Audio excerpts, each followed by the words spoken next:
குடும்ப தலைவிகளுக்கு இனி மாதம் ரூபாய் 2500. முதல்வர் வெளியிட்ட சூப்பர் அறிவிப்பு. குடும்ப தலைவிகளுக்கு ரூபாய் 1000 வழங்கப்பட்டு வந்த நிலையில் தற்பொழுது ரூபாய் 2500 உயர்த்தப்படுவதாக முதல்வர் அறிவித்துள்ளார். தமிழக அரசு சார்பாக பல்வேறு நலத்திட்ட உதவிகள் செயல்படுத்தப்பட்டு வருகிறது. குறிப்பாக பெண்கள் தங்களது சொந்த முயற்சியில் முன்னேற வேண்டும் என்பதற்காகவும் யாரையும் எதிர்பார்க்காமல் சுய தொழில் செய்து வாழ வேண்டும் என்பதற்காகவும் பல திட்டங்கள் செயல்படுத்தப்பட்டு வருகிறது. அந்த வகையில் பெண்களுக்கு மாதம் அடிப்படை தேவைகளுக்காக மற்றவர்களை கையை எதிர்பார்க்காமல் வாழும் வகையில் திமுக அரசால் மகளிர் உரிமை தொகை திட்டம் செயல்படுத்தப்பட்டுள்ளது.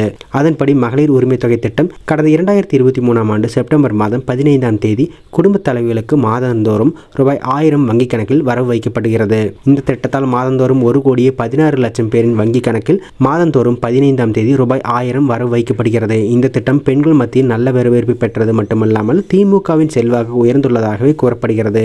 ஆகையால் தமிழ்நாட்டை பின்பற்றி புதுச்சேரி, கர்நாடகா, சத்தீஸ்கர், மகாராஷ்டிரா உள்ளிட்ட பல்வேறு மாநிலங்களில் இந்த திட்டம் செயல்படுத்தப்பட்டு வருகிறது.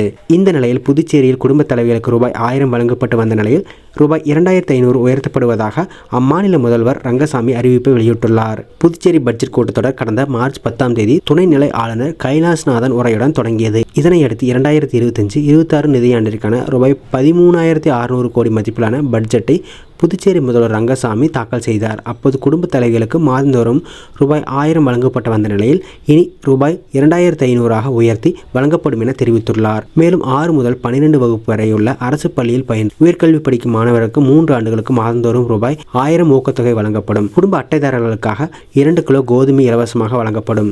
அரசு பள்ளி மாணவர்களுக்கு வாரம் 3 நாட்கள் வழங்கப்படும் முட்டை இனி பள்ளியின் அனைத்து வேலை நாட்களும் வழங்கப்படும். அதேபோல அரசு மற்றும் அரசு உதவி பெறும் பள்ளிகளில் மாணவர்கள் வழங்கப்படும் சிற்றுண்டி வழங்கப்படும். முதியோர் உதவித்தொகை பெறும் மீனவ பெண்கள் உயிரிழந்தால் ஈமச்சடங்கு தொகை ரூபாய் 20,000 உயர்த்தப்படுவதாக தெரிவித்துள்ளார்.